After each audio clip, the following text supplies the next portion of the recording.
Hello guys, what is Job here? In this video, we will talk about the new update in Dead Rails. There's so many things to talk about, including the new 3 trains, the new challenge me and or mission, and new thing that you need to know in Dead Rails. First, if you look at the title, there's no new classes or second thing. If you look at the challenges, you will see that there's new 2 buttons, being the weekly and milestone. If you look at the weekly, there's 3 missions. Every week this will change. Then if you go to the milestone, there's the real mission. And this is the 3 new train in the game. First, passenger train. Passenger train is just a train with many seats. And passenger train only costs 250 buns. This train have plenty of room for your friends. Now, next train. Wooden train. You know, if you look at this train, you might think this is the worst train ever. And it costs so big buns. But no. This train is actually so good. First of all, wooden train. Wooden train is the fastest train in the game. Also, this is the top speed of wooden train. The top speed of wooden train without a conductor class is 75. Without a conductor class, the top speed of it is 100. This train also spawned with the ballista gun.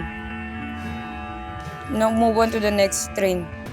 Ghost train. Ghost train is the strongest train right now in the game because it's just like a jade sword or jade mask. It can revive any enemy that you kill closer to the train.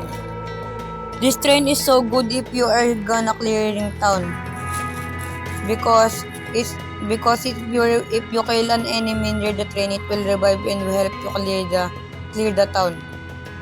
This train is so OP. But this is the baddest thing in this train. First of all, if you kill an enemy in the train and it get too far, the enemy that you revive will unrevive and die again. So let's play the game. And I will show you the best thing in this update. Let's get started. But wait, did you know that cowboy class is now nerfed? If you don't know, there's a glitch where you can fly and do Pony Express and more mission using this flying glitch, but now it doesn't work.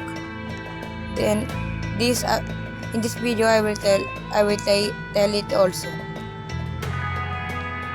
If you're watching this video, you might think, why my voice is like this? Because this is my real voice, and now I will not use the fake voice or AI voice.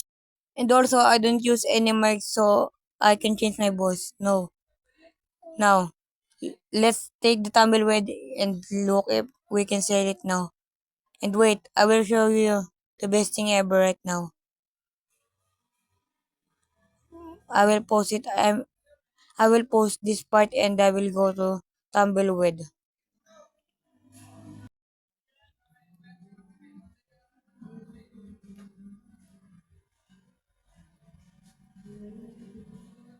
Now, this is the tumbleweed. I get it. Now, let's try to sell it.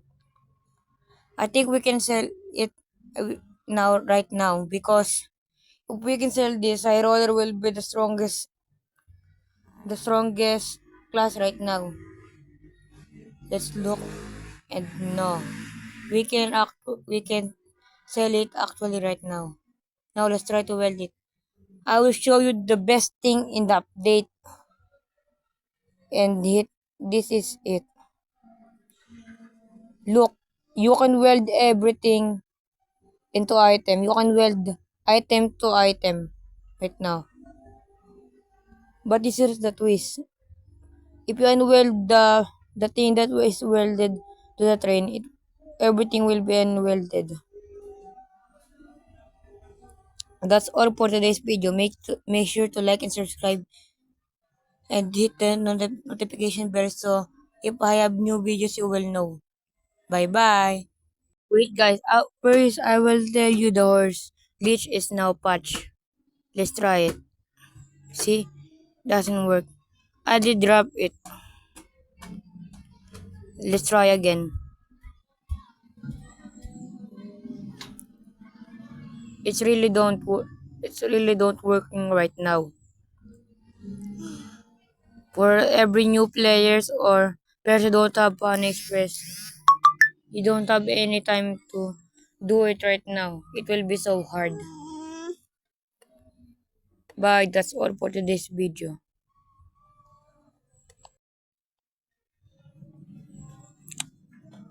Ngayon gumana.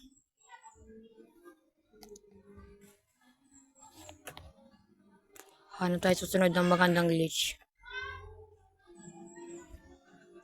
Bye bye horse. What about me? What about me?